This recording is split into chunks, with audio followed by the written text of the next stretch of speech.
Bismillahirrahmanirrahim. Assalamualaikum warahmatullahi wabarakatuh. Salam sehat untuk kita semua.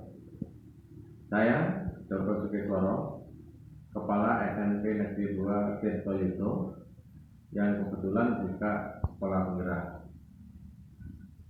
Kali ini saya akan berusaha memotivasi Bapak Setio Ipung Haryanto terkait dengan program guru penggerak angkatan 9 yang saya motivasi untuk melakukan pengembasan terkait disiplin positif. Sebatas yang saya ketahui, intinya disiplin positif adalah kebiasaan terpuji, kebiasaan positif yang harusnya dilakukan khususnya oleh peserta didik dan juga pada umumnya seluruh sivitas akademika di dunia pendidikan dalam rangka mengawal potensi yang dimiliki oleh peserta didik sehingga mereka bisa berkembang sesuai dengan harapan. Disiplin positif itu identik dengan kebiasaan baik. Nah, kemudian selama ini yang kita tahu tidak bisa kita pungkiri terus terang sampai dengan saat ini, untuk menanamkan disiplin positif kadang-kadang dilakukan dengan cara-cara yang menurut saya tidak tepat, antara lain dengan dalam tanda kutip kekerasan fisik, perintah dan lain-lain, bahkan pemberian hadiah yang menurut sebagian besar guru kadang-kadang pemberian hadiah itu merupakan motivasi agar anak untuk selalu melakukan disiplin. Padahal hal yang demikian itu hanya akan dilakukan oleh anak atau peserta didik pada saat mereka diberi hadiah atau dipuji. Hanya sesaat saja, tapi tidak bisa menjamin mereka melakukan disiplin positif seperti itu selamanya. Hal yang paling penting adalah menanamkan kepada mereka untuk memotivasi dirinya sendiri supaya dia selalu berbuat positif. Seperti yang sering dijelaskan atau pernah dijelaskan, bahkan kalau kita ikuti ilmunya Ki Hajar Dewantoro, itu selalu menanamkan bahwa disiplin positif harus keluar dari dirinya sendiri. Karena apa? Disiplin yang kuat itu merupakan kunci untuk mencapai kemerdekaan pada murid, kemerdekaan belajar. Nah, kemerdekaan sendiri menurut beliau diartikan sebagai terlepasnya diri kita itu dari perintah. Artinya apa? Tanpa diperintah kita sudah melakukan sesuatu yang positif. Bahkan tidak hanya itu, menurut Ki Hajar Dewantoro, merdeka dalam hal ini hubungan dengan pendidikan adalah bagaimana caranya dia bisa memerintah dirinya sendiri. Jadi itu, selain bebas dari perintah dalam artian tanpa diperintah melakukan hal-hal yang positif, dan juga dia bisa mengendalikan dirinya untuk melakukan perbuatan yang positif. Inilah yang salah satu esensi dari kurikulum merdeka. Karena apa?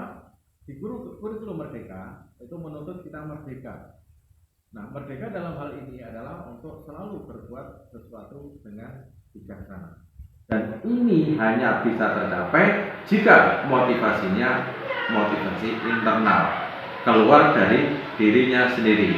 Untuk itu, sekali lagi, saya sangat apresiasi kepada guru saya, Bapak Ipung, untuk melakukan pengembasan terkait disiplin positif ini.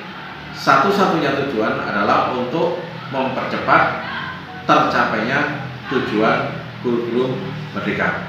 Demikian, terima kasih. Salam untuk semua khususnya guru-guru hebat. Wassalamualaikum warahmatullahi wabarakatuh. Assalamualaikum warahmatullahi wabarakatuh. Waalaikumsalam. Selamat pagi Bapak Ibu.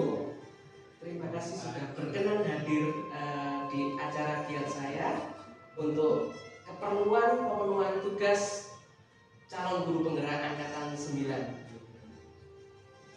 Ya, Bapak Ibu, pada sesi kali ini saya akan istilahnya mengimbaskan tentang pemahaman disiplin positif di sekolah. Kenapa kok perlu sekali ini harus disampaikan kepada Bapak Ibu semua? Karena disiplin positif itu sendiri nantinya sangat berguna bagi tujuan atau visi dari sekolah kita sendiri, ya, menciptakan anak-anak yang memiliki karakter dengan profil pelajar Pancasila di dalamnya. Adapun konsep kunci dari modul budaya positif itu sendiri, yang pertama adanya perubahan paradigma belajar. Terus yang kedua itu ada disiplin positif sendiri.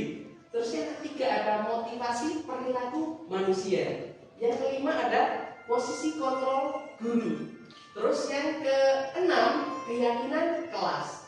Dan yang ketujuh itu ada segitiga restitusi. Nah, dari ketujuh komponen ini harus saling melengkapi di dalamnya. Sebab kalau ini nanti tidak ada istilahnya sinkronisasi dari ke-7 poin ini, nantinya budaya positif itu akan tidak mungkin bisa terwujud dengan baik. Nah, tahapan pertama itu harus apa yang kita lakukan? Pertama kita harus melakukan perubahan paradigma belajar. Seperti apa perubahan paradigma belajar itu sendiri? Kita sebagai pembelajar, kita ini walaupun kita sebagai pembelajar sebagai hayat, kita artinya harus bisa ikut mengikuti arus perkembangan zaman di dalamnya. Terus yang kedua, disiplin positif itu sendiri. Disiplin positif itu bisa terbangun atau terwujud itu ketika keluar dari kesadaran internal kita sendiri. Kalau nantinya kesadaran internal tidak ada atau disiplin positif itu dibangun atas dasar iming-iming, ya, misalnya nanti melakukan sebuah disiplin positif karena akan mendapatkan reward, itu nantinya akan percuma. Sehingga disiplin positif itu diperlukan muncul dari dalam dirinya sendiri. Baik, untuk selanjutnya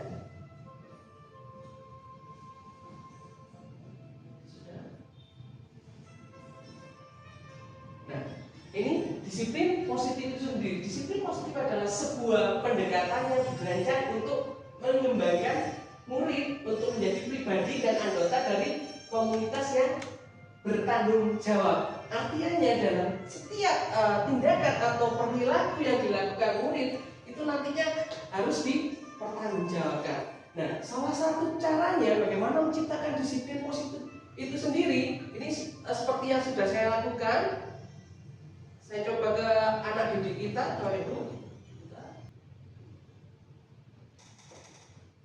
Nah, ini adalah bagian disiplin positif yang sudah saya lakukan di dalam kelas. Contoh, tanpa saya suruh, anak-anak sudah sadar saat kelas terlihat kotor, saat kelas terlihat berantakan, anak-anak dengan inisiatifnya sendiri, mereka sudah berinisiatif untuk membersihkan lantai yang kotor, terus kemudian benda-benda yang istilahnya berserakan di dalam kelas, sehingga mereka secara sadar bahwa kelas yang nantinya kotor, yang nantinya istilahnya tidak rapi, itu akan mengganggu aktivitas pembelajaran. Belajar itu jadi tidak nyaman. Ini adalah salah satu contoh disiplin positif yang saya terapkan di kelas, dan itu nanti ada satu pautnya dengan tadi keyakinan kelas. Dan keyakinan kelas, di dalam keyakinan kelas yang sudah kami buat itu memang ada semacam kesepakatan di dalamnya bahwa ketika ada kelas yang tidak rapi, kelas yang tidak kotor, itu mereka sudah punya inisiatif sendiri untuk membersihkan, untuk merapikan kelas, sehingga nanti suasana belajar jadi bisa tenang dan menyenangkan. Terus selanjutnya, nah, ini adalah merupakan kesepakatan kelas yang sudah saya bangun. Ya, kebetulan ini adalah anak kelas di kelas 8B yang kebetulan saya jadi wali kelas di dalamnya. Di kesepakatan kelas di kelas 8B, saya selaku wali kelas itu selalu mengajarkan ke anak-anak ketika anak-anak keluar di jam sekolah, mau keluar itu untuk mewakili atau tugas dari kelas, anak-anak selalu saya suruh untuk izin tidak hanya ke orang tuanya tetapi juga kepada saya selaku wali kelasnya. Nah, ini kenapa ini saya berlakukan seperti itu untuk menanamkan, budaya positif juga. Karena menurut saya budaya positif itu jangan hanya diterapkan di sekolah, di luar sekolah pun juga wajib diterapkan. Dengan adanya komunikasi seperti ini, kita juga bisa memantau. Walaupun anak kita, tugas kita hanya di sekolah, namun di luar sekolah pun kita harus membawa juga tugas sebagai seorang guru, seorang bapak selaku wali kelas atau seorang ibu wali kelas di luar sekolah, sehingga kita bisa memantau. Kalau karena ini tugas dari kelas, kita harus juga bisa memantau sehingga kita tahu anak itu tadi tujuannya pergi kemana, terus kemudian setelah itu apa yang dilakukan, terus selesainya keselamatan anak juga bisa kita pantau dengan kegiatan yang dilakukan di luar kelas. Nah, ini manfaat dari disiplin positif itu nanti ke depannya seperti yang sudah saya sampaikan tadi, untuk menciptakan siswa yang memiliki karakter dengan profil pelajar Pancasila itu sendiri.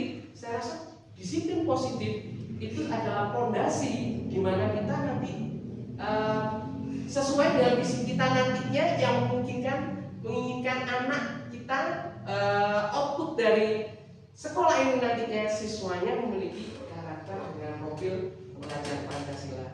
Oke, adakah pertanyaan Bapak Ibu dari yang saya sampaikan, atau mungkin nanti butuh kiat, butuh tips untuk menerapkan disiplin positif itu sendiri?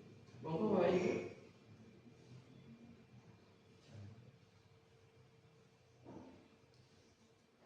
Adakah mungkin istilahnya tips untuk bisa melatih disiplin positif itu sendiri? Monggo Bapak Ibu. Monggo Pak Udi. Ya, monggo.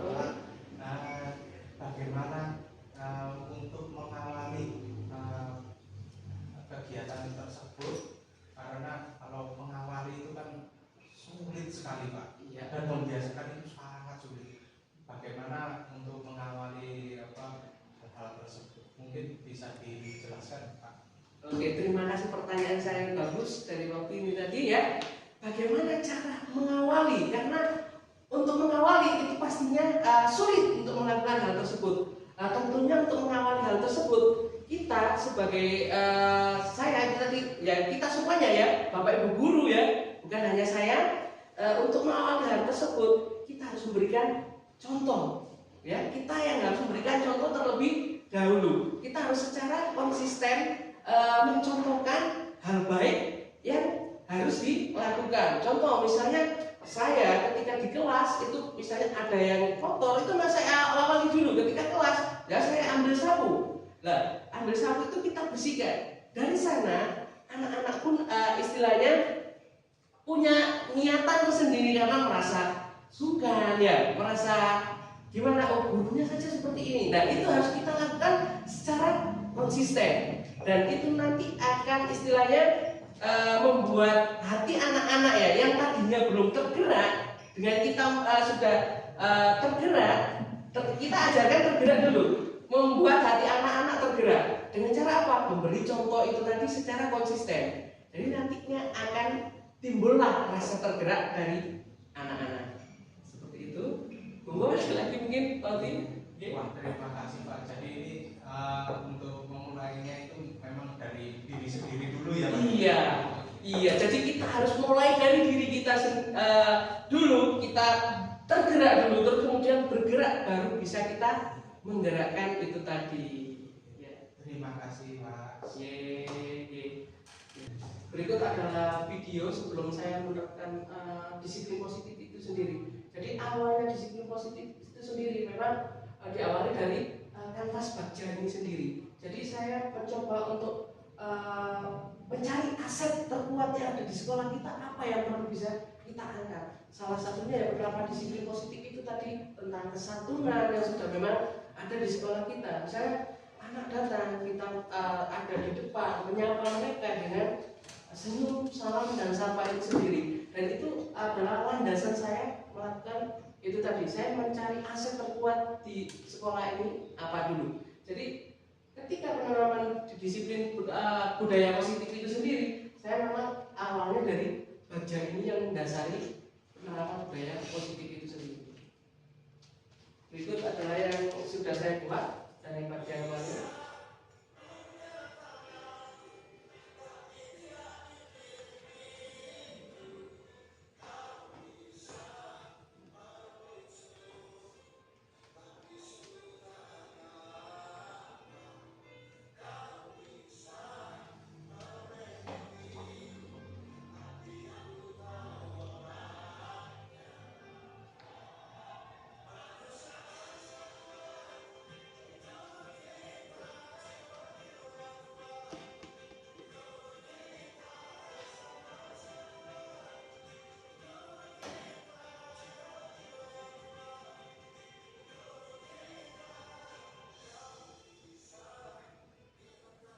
Ini merupakan visi atau tujuan dari apa yang saya inginkan ke depannya dengan murid kita nantinya memiliki outputnya, memiliki karakter dengan profil pelajar Pancasila itu sendiri. Nah, ini adalah kanvas baja yang sudah saya ambil karena kekuatan yang sudah ada, aset yang sudah ada, yang sudah diterapkan di sekolah, itu yang mendasari saya untuk menerapkan budaya positif di sekolah.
Seperti itu yang mendasari saya kemudian menerapkan disiplin positif itu sendiri. Jadi memang dasarnya itu saya ambil dari baca itu sendiri karena itu menurut saya bagian fondasi untuk penerapan disiplin positif. Saya ambil aksen terkuat yang ada di sekolah kita. Ada lagi yang ingin bertanya? Mungkin terkait disiplin positif? Ya, saya Pak. Assalamualaikum warahmatullahi wabarakatuh. Waalaikumsalam warahmatullahi wabarakatuh. Di sini saya akan siaga ingin bertanya Pak Ibu. Ya. Ini berkaitan dengan tadi pertanyaan yang sudah dikasihkan Pak Rizky berkaitan dengan contoh mendidik anak untuk tetap disiplin.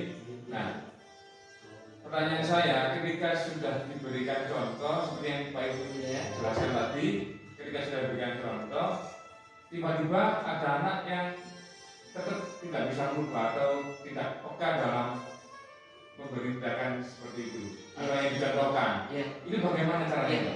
Terima kasih atas pertanyaannya, pertanyaan sangat bagus sekali. Ini tadi terkait bagaimana ketika saya misalnya ya sudah memberikan contoh, Ya. namun pada kenyataannya atau kelanjutannya itu tadi anaknya tidak peka. Bahkan walaupun saya sudah berulang kali memberikan contoh, anaknya tetap tidak sadar. Itu ya pertanyaan Pak ya. Ya, Oke. betul. Dengan yang seperti itu tadi kan istilahnya saya memberikan contoh itu kan untuk satu kelas. Nah itu pasti ada yang istilahnya tidak peka, belum tergerak. Nah kita lakukan pendekatan secara personal dengan menggunakan segitiga restitusi itu tadi. Kita sentuh perasaannya, ya kita tanya-tanya, kenapa, apa yang mendasari kamu istilahnya tidak tertarik dengan itu. Maksudnya melihat teman-temannya sudah tergerak, kok tidak tertarik dan hanya terpaku atau terdiam ketika melihat itu. Nah, dari situ kita akan bisa menggali informasi apa yang membuat dia tidak tergerak ketika teman-temannya sudah bergerak. untuk menerapkan budaya positif itu sendiri. Nah, kita tanya, ada apa? Kalau kita istilahnya tidak peka di situ, kita nggak akan tahu. Mungkin dia sedang ada masalah di rumahnya. Mungkin juga dia ada sesuatu yang dipikirkan. Sehingga apa?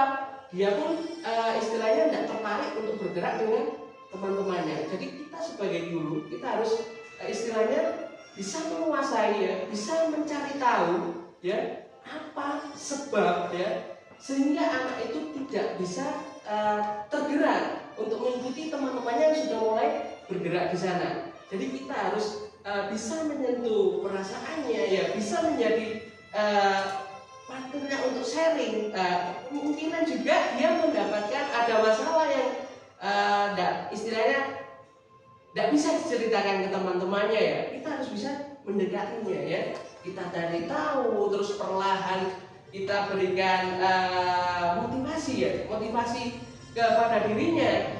Motivasi itu untuk apa? Ya itu tadi tujuan kita tetap motivasinya biar motivasi internalnya yang kita cari di sana ya. Jadi kita dekati, kita tanya problemnya apa, terus kenapa kok sampai akhirnya tidak bisa mengikuti teman-temannya. Jadi kita secara personal mendekati dia, kita saling sharing di sana supaya tahu kendalanya. Seperti itu, Pak. Mungkin ada pertanyaan lagi, monggo. Terima kasih Bapak Ibu atas waktunya yang sudah meluangkan waktu ini tadi untuk bisa menghadiri acara saya untuk melengkapi tugas dari aksi nyata pada modul 1.4 pendidikan guru penggerak angkatan 9 saya. Terima kasih atas hadirnya rawuhnya. Saya akhiri. Assalamualaikum warahmatullahi wabarakatuh dan selamat pagi.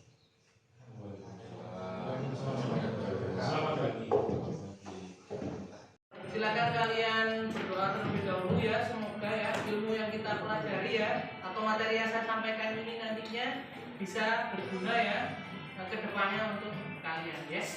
Silakan berdoa, silakan ketua kelas ambil untuk berdoa. Siapa yang mau berdoa? Berdoa mulai. Bismillah.